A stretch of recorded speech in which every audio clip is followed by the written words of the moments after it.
Ano ba to? Hoy, babae!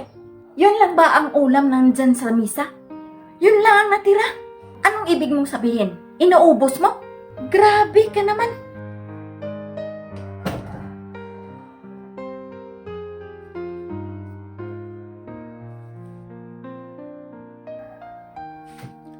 Andyan ka na pala, Kunkon. Bakit ngayon ka lang nakauwi?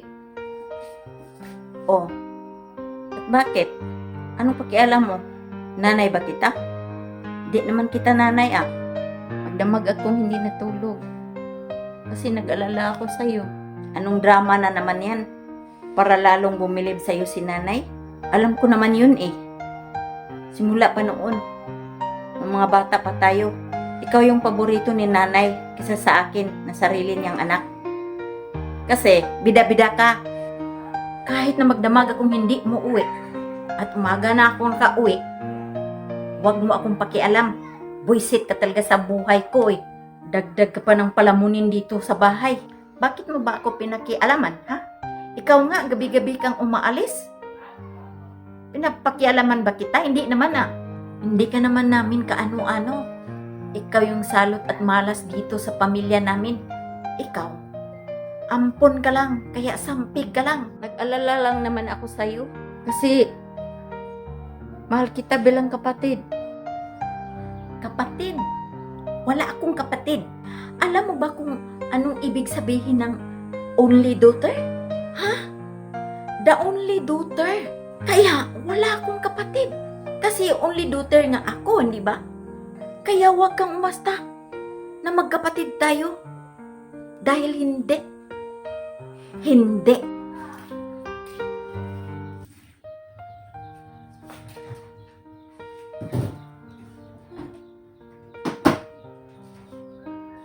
Sus, ano ba to?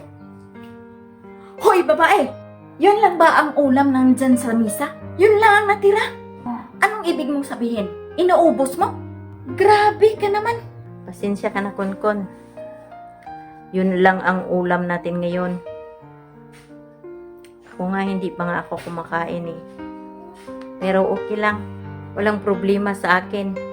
Ikaw, hindi pa kumakain? Ayokong maniwala sa'yo. Ang alam ko, siguro inuubos mo. Kasi, ang takaw mo, nakikihati ka sa akin, di ba? Yung pagkain na para sa akin, napupunta sa'yo. Salot ka talaga sa buhay ko ah. Bakit ka pa kasi dumating sa pamilya namin? Kaya nagkandalit-silit yung pamilya namin. Nang dahil sa'yo, umaalis si tatay nang dahil sa'yo. Nag-aaway lagi si nanay at si tatay nang dahil sa'yo.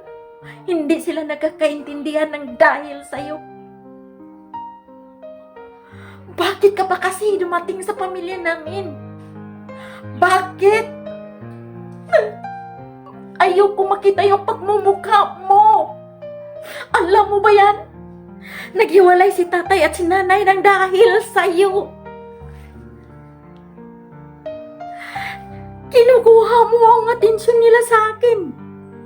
Kaya naging broken family kami kung hindi ka lang dumating sa buhay namin. Siguro andito pa si tatay. Buo pa ang pamilya namin. Kaya walang ibang masisisi dito kundi ikaw. Mahiya ka naman sa sarili mo. Kaya kung pwede sana umalis ka na dito. Ayaw kong makita yung pagmumukha mo. Kasi ikaw yung dahilan. Nagkahiwalay si nanay at si tatay. Kayo na ang kinagisnan kong pamilya. Huwag ka namang magagalit sa akin.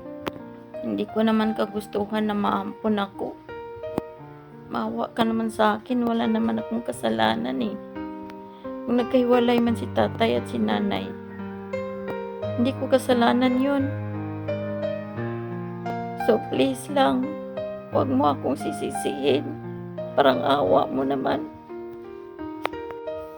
Kahit hindi man kita kadugo, pero sobra pa sa kadugo ang turing ko sa'yo.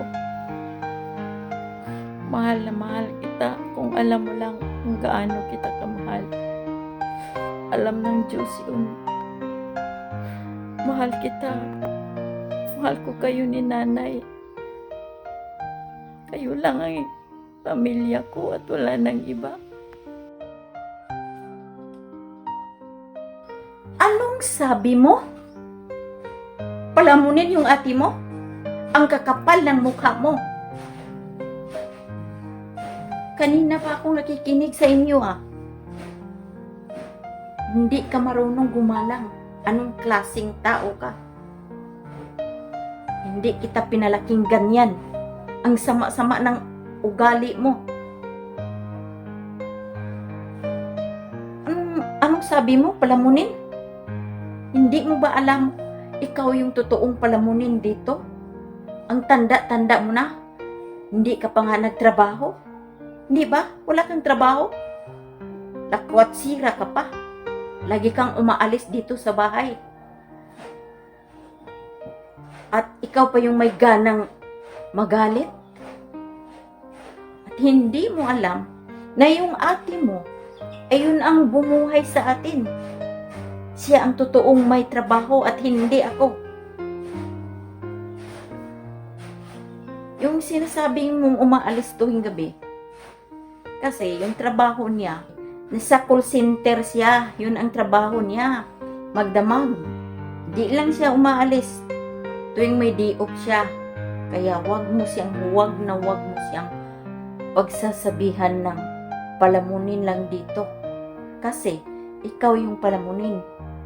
Kaya simula ngayon, maghanap ka na ng trabaho. Ang sama ng ugali mo.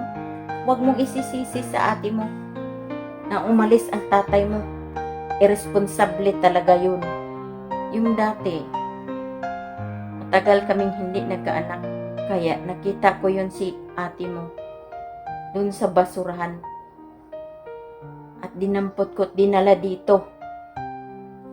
Nung nagkaanak na ako sa'yo, ayun, yung tarantadong tatay mo, bigla na lang na iba yung ugali. Gusto niya itapon na yung ate mo kasi andyan ka na.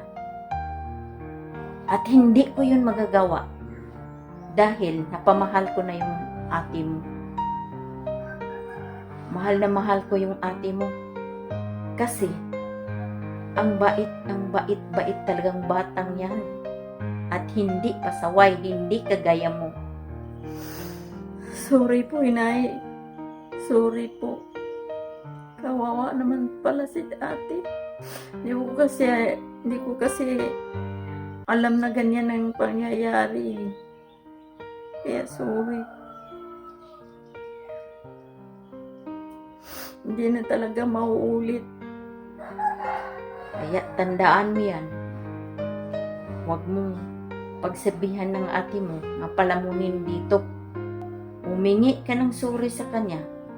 At kung hindi, mas mabuti pa, ikaw na lang ang umalis dito. Yung ate mo ang nagtrabaho para mabuhay tayo. Ikaw, ang tanda-tanda mo na. Bakit hindi ka pa maghanap ng trabaho? Magsuri ka sa kanya. At huwag mong uulitin yan. Gusto kang tumira dito, kailangang magtino ka. Wala akong pinapaboran sa inyo. Mahal na mahal ko kayong dalawa. Kaya umayos ka. Dahil para sa akin, anak ko kayong dalawa. Sorry po ate, please. Sorry. Hindi ko alam ang totoo. Mahal din naman kita talaga ate. Kaya ako nagagalit sa'yo kasi nung umalis si tatay, hindi na buong pamilya natin. Kaya yun, galit na galit ako sa'yo. Hindi ko naman yun sinadya eh. Sorry po. Okay lang yun. Hindi ako galit sa'yo. Hindi ako maaaring magagalit sa'yo. Kasi malaking utang na loob ko sa inyo. Kalimutan mo na yun. At okay na. Okay lang ako. Ayos lang. kapatid.